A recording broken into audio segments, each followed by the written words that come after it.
What's going on, guys? My name is Brandon, and today I'm going to show you how to rebuild a vacuum operated fuel petcock for a 1998 to 2006 Suzuki Katana 600, and I'm sure it probably does all kinds of other models. Hopefully this video will help somebody.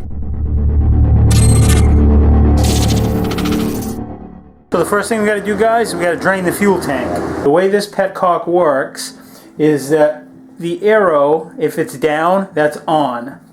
This way is reserve. This way is prime. So the way prime works is that it's always running. It's basically in the on position. You'd normally run your bike in the on position here, okay? The on position for this type is a diaphragm petcock, so it will only flow fuel if there's a vacuum against the diaphragm. If you're leaking fuel and your petcock is in the on position with this type of fuel valve and fuel is leaking from your petcock, then you need to rebuild this, okay? So if the petcock's in the on position, you should get no fuel coming out of the petcock. You may on reserve, and you definitely will when it's on prime. So to empty the tank, I'm just putting it on prime. We're going to empty it. Then we're going to open up the fuel valve and we'll work on rebuilding it. It's important to get this in good working order, because if your fuel petcock is working right and your carburetor float bowls do stick open, you're not going to get fuel in your crankcase and it's not going to leak. So now that we got the tank drained, we got to get it up onto its side so we can work on it. So this is the part we have to rebuild right here. And I'm not going to remove the petcock from the tank. I'm just going to take it apart at the diaphragm right here. And here's the kit. And that's the kit number, if you guys are wondering. I've never done this before, so I'm going to be learning as I go. But I want to make a nice detail guide because I didn't really get to see one online of everything that had to be done for this specific bike. And these screws are what are called JIS. They're not Phillips, they're JIS. And you have a tendency with a Phillips on a JIS screw to strip it out, so you got to be real careful.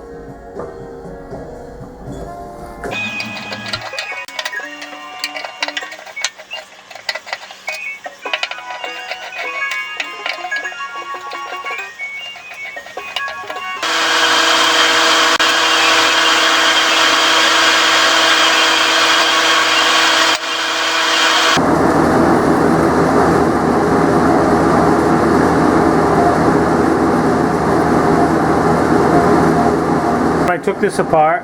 See this little hole right here? This hole was facing towards me or downwards on the bike. So this hole is facing me right now, or straight down if the tank was installed on the bike. I'm going to compare the two. Let's get this one out of there.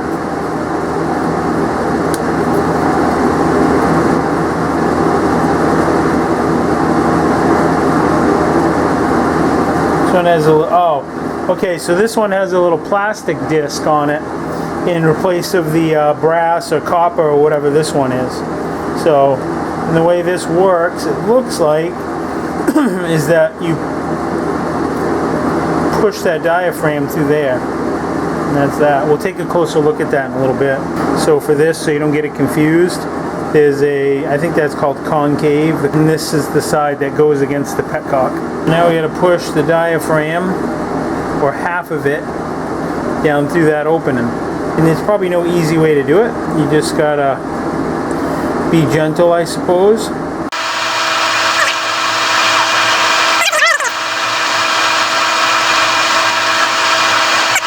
Piece of cake.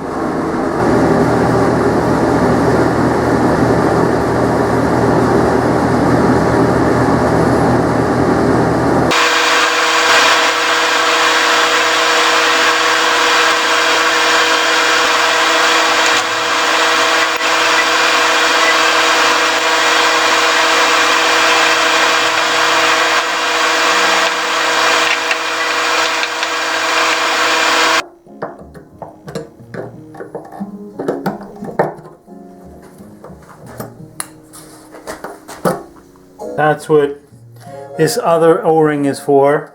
in this other little spring that's in there. Oh yeah, look. Yeah, I'm glad we were working on it. Look, hold on. And it wasn't leaking here, but it will eventually. Look at that. See how that O-ring's got that cut in it? It was just a matter of time before it failed. So, yeah, this bike's 17 years old, you know.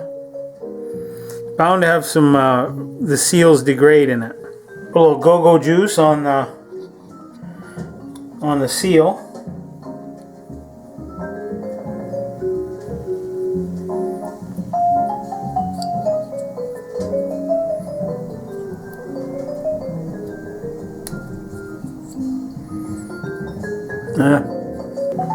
Put our new spring in it. Yeah. So inside there's that little plastic piece. So that's how it's oriented in this. And then this cap or this valve knob will go in just like that. I just wanted to show you a close-up of what I'm looking at.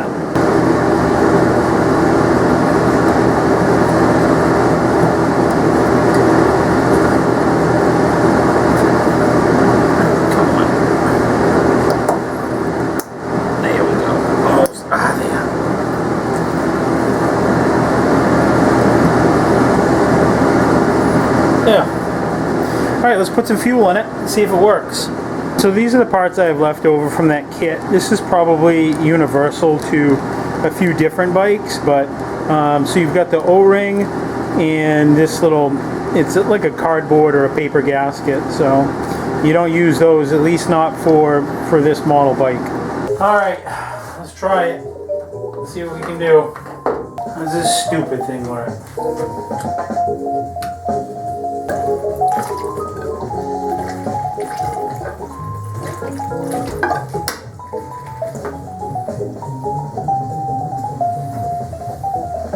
You ready to see if this works? Well, right now, no fuel is flowing. It's in the on position.